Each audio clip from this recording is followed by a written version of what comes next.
कहानी का नाम क्या है? एकता में शक्ति। समझ में आ गया क्या है? ए छिंगा बन रहे जो फोन तो नहीं हो रुचि का बन रहे जो मंडा। तो कहानी का नाम क्या है? एकता में शक्ति, है ना? तो एकता में शक्ति कैसे होती है? कहानी सुनाएंगे इसकी, है ना? अरे इधर देख बेटा। जैसे एक बार है ना 5 भाई थे, है ना?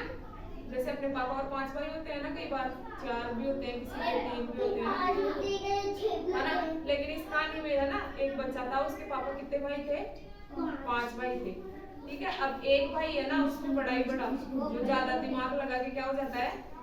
अलग हो जाता है। ठीक है, तो 4 भाई तो एक जगह रहते हैं और एक भाई अलग रहता है।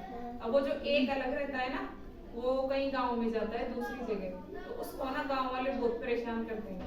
ठीक है, जो गांव वाले उसको ना बहुत ज्यादा परेशान करते हैं, बात बात पे जबरदस्ती उसको कुछ बोलते रहते हैं, उससे लड़ाई भी करने लग जाते हैं, अकेला देख के उसको मारने भी लग जाते हैं, है ना? और तो वो जब भी अकेला खेतों में जाता है ना, तो उसके साथ गांव वाले झगड़ा करने लग जाते हैं, है ना? आजा इधर आजा। कौन सी क्लास में है ना?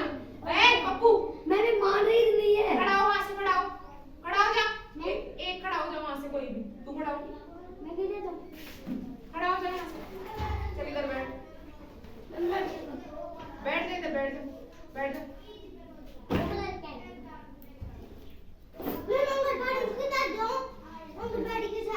बैठ जा, बैठ जा, है ना? फिर क्या है, और दूसरी तरफ क्या थे, वो 4 भाई थे ना, तो 4 भाई है ना, जैसे ही गांव में खेतों में जाते ना, तो उनको कोई कुछ नहीं बोलता। क्यों? क्योंकि वो 4 थे ना, तो गांव वाले सोचते कि यार इसको कुछ बोलेंगे लड़ेंगे ना, तो ये 4 अपने ऊपर ठोक देंगे, है ना? तो वो तो अकेला था, तो अकेला देख के उसको सब पीटते भी थे, डांटते भी थे, मारते भी थे। लेकिन वो जो 4 भाई एक साथ खेत में जाते थे ना, तब उनको है ना कि कोई भी कुछ नहीं बोलता था। तो इससे क्या पता चला कि जैसे एक तो एक इंसान है, और एक क्या है कि मिलजुल कर 4-5 इंसान रहते हैं। ठीक है, तो वो 4 लोग एक साथ थे ना, तो इसलिए उनको कोई कुछ नहीं बोलता था। तो जैसे एक कहानी का नाम है ना एकता में शक्ति, यानी कि बहुत सारे लोग एक जगह रहेंगे, मिलजुल कर रहेंगे ना, तो हमें कोई कुछ नहीं बोल सकता। लेकिन जब अकेले अकेले अलग अलग रहेंगे ना, जैसे कोई भी हमें पीट देगा, मार देगा, लड़ाई करेगा, झगड़ा करेगा, कोई हमारा साथ नहीं देगा, है ना? तो इस कहानी से क्या शिक्षा मिलती है कि हमें क्या है, सबको मिलजुल कर रहना चाहिए। तभी क्या है, हम सभी मुश्किलों का सामना भी कर लेंगे। जैसे मान लो कोई आदमी अकेला है, ठीक है, तो अकेला क्या क्या करेगा? जैसे अपने घर में कोई बीमार हो जाए, मान लो कोई बीमार हो जाए और अपने पापा अकेले ही हैं, तो वो क्या क्या करेंगे बताओ? घर पे रहेंगे, हॉस्पिटल में जाएंगे, नहीं तो अकेले आदमी है तो वो कितना काम करेंगे? जैसे मान लो वो 4 भाई है, उनके घर में, है ना? और वो जैसे उनके 4 भाई है ना, तो मान लो जैसे अगर कोई बीमार हो गया, तो एक क्या करेगा? हॉस्पिटल में रुक जाएगा, एक दवाई लेने चला जाएगा, एक घर पे रुक जाएगा, एक खेत में चला जाएगा, ऐसे हो जाएगा ना? तो क्या है कि अगर एकता में शक्ति का मतलब क्या होता है कि अपन सारे लोग एक साथ रहेंगे ना, तो अपने हाथों में क्या रहेगी? शक्ति रहेगी ना। और अगर अकेला आदमी रहेगा तो उसमें शक्ति नहीं रहेगी।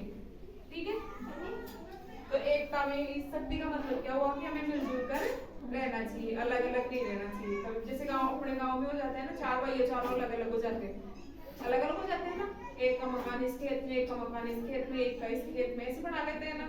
तो अपन अलग अलग न रहकर अपने को क्या रहना चाहिए?